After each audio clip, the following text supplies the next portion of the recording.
2 Kings 11, Athaliah and Joash. Athaliah and Joash. When Athaliah, the mother of Ahaziah, saw that her son was dead, she proceeded to destroy the whole royal family. But Jehosheba, the daughter of King Jehoram and sister of Ahaziah, took Joash, son of Ahaziah, and stole him away from among the royal princes who were about to be murdered. She put him and his nurse in a bedroom to hide him from Athaliah. She put him and his nurse in a bedroom to hide him from Athaliah, so he was not killed. He remained hidden with his nurse at the temple of the Lord for 6 years, while Athaliah ruled the land. In the 7th year, Jehoiada sent for the commanders of units of 100.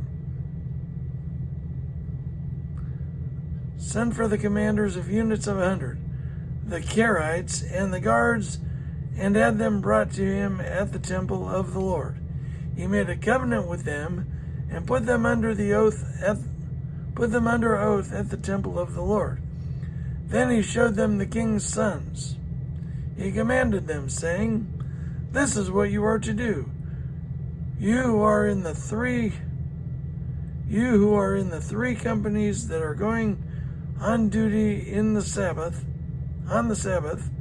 a third of you guarding the royal palace, a third at the Sur gate, and a third at the gate behind the guard, who takes turns guarding the temple. And you who are in the other 2 companies that normally go off Sabbath duty are all to guard the temple for the king. Station yourselves around the king, each of you with weapon in hand. Anyone who approaches your ranks is to be put to death.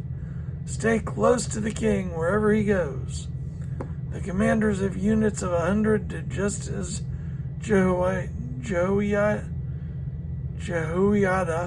the priest, ordered. Each one took his men, those who were going on duty on the Sabbath and those who were going off duty, and came to Jehoiada the priest. Then he gave the commanders the spears and shields that had belonged to King David and that were in the temple of the Lord. The guards, each with weapon in hand, stationed themselves around the king, near the altar and the temple, from the south side to the north side of the temple. Jehoiada brought out the king's son and put the crown on him. He presented him with a copy of the covenant and proclaimed him king.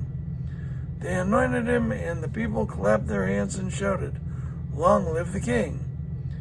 When Athaliah heard the noise made by the guards and the people, she went to the people at the temple of the Lord. She looked, and there was the king, standing by the pillar, as the custom was. The officers and the trumpeters were beside the king, and all the people of the land were rejoicing and blowing trumpets. Then Athaliah tore her robes and called out, "Treason! Treason!"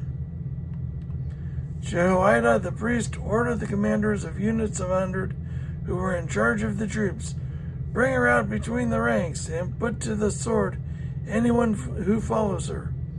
For the priest had said, "She must not be put to death in the temple of the Lord."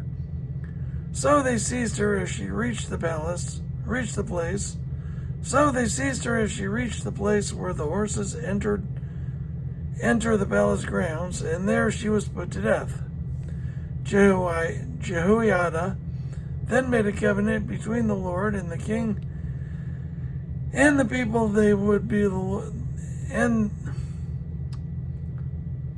Sorry, I'm having a rough morning.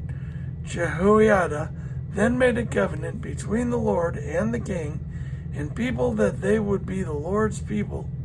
He also made a covenant between the king and the people. All the people of the land went to the temple of Baal and tore it down. They smashed the altars and idols to pieces and killed Mattan, the priest of Baal, in front of the altars. Then Jehoiada the priest posted guards at the temple of the Lord. He took with him the commanders of hundreds, the Kerites, the guards, and all the people of the land, and together they brought the king down from the temple of the Lord and went into the palace, entering by way of the gate of the guards. The king then took his place on the royal throne. All the people of the land rejoiced, and the city was calm, because Athaliah had been slain with the sword at the palace. Joash was 7 years old when he began to reign. Joash.